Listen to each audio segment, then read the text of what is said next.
Office of Atoms for Peace. You may have asked these questions before. What does Office of Atoms for Peace do? Is such an agency necessary? What are their duties? This video has the answers. Imagine that you're the owner of a hospital and you need to import an irradiator for diagnosis and treatment of illness. What should you do?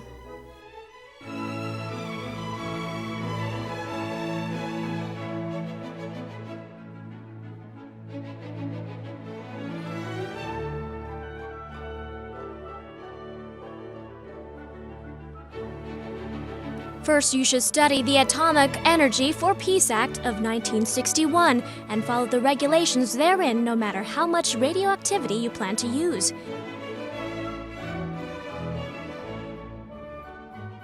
If you have questions regarding these regulations, you can consult Office of Atoms for Peace for advice.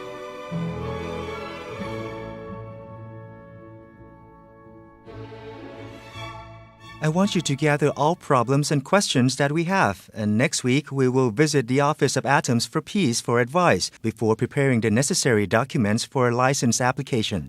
Yes, sir. After having studied the details of the Act and related documents, I still have questions on laboratory construction plan, the irradiator design, and the installation location that need advice.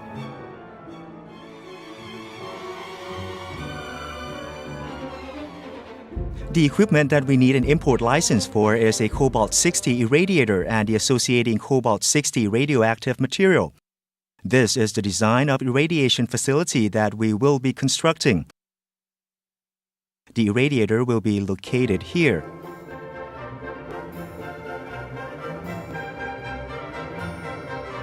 This is the irradiation room. The connected area here is the irradiation control room. The area around the door frame has been designed so that the pieces are overlapped in order to prevent the radiation leakage.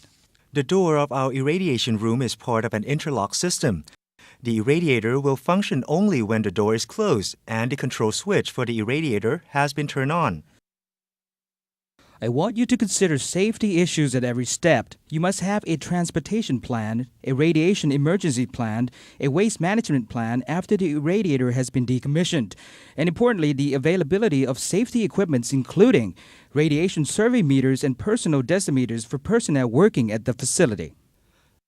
Another thing to consider is that the cobalt-60 irradiator to be imported must meet international standards and must comply with the regulations of the International Atomic Energy Agency. Office of Atoms for Peace oversees and enforces the regulations and provides consultations and advice in order to ensure the safety of radiation workers and the public.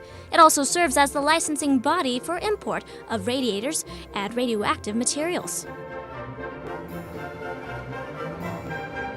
During the process of proper license acquisition for possession and utilization of an irradiator and radioactive material, as well as the acquisition of import license, the hospital needs to provide relevant trainings for personnel and employees at all levels who will be involved in the use of radiation at the hospital. These trainings are essential parts of the process.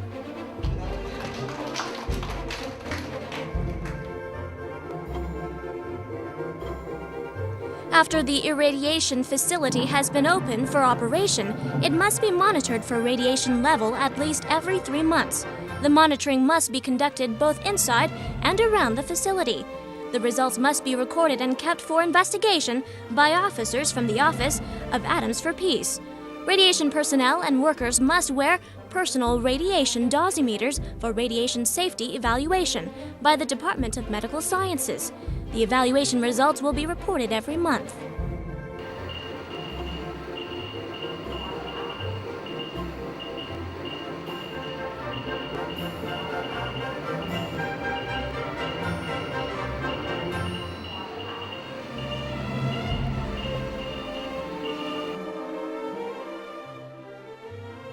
From the records of radiation monitoring involving the utilization of your cobalt-60 irradiator and from the results of the accumulated dose from your personal dosimeter during the past year, you are within the safety standard.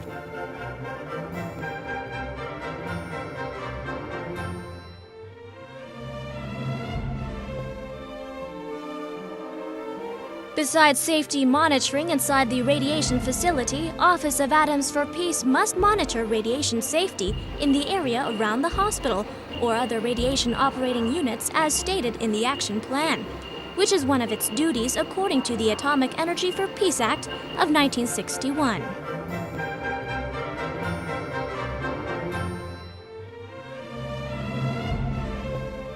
The radiation level around the facility is also within the safety standard.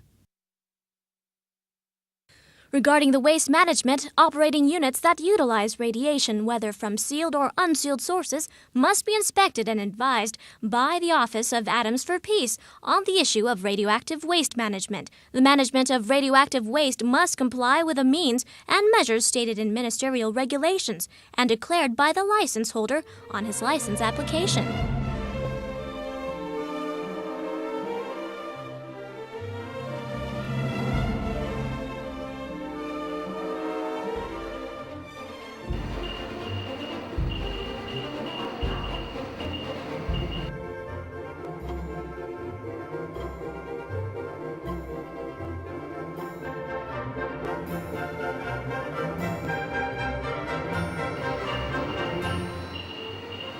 The audience may have noticed that radiation safety regulation relies on radiation survey meters to monitor the radiation level inside and around the radiation facility. Radiation survey meters must be calibrated or standardized at least once a year.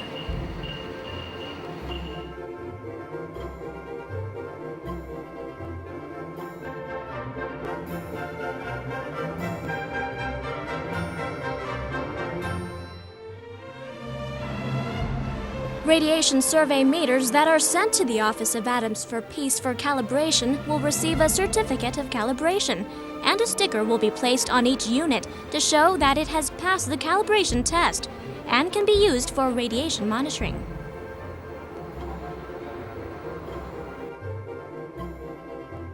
The purpose of calibration is to ensure that each survey meter gives correct readings according to the international standard, as well as ensure the safety of radiation workers.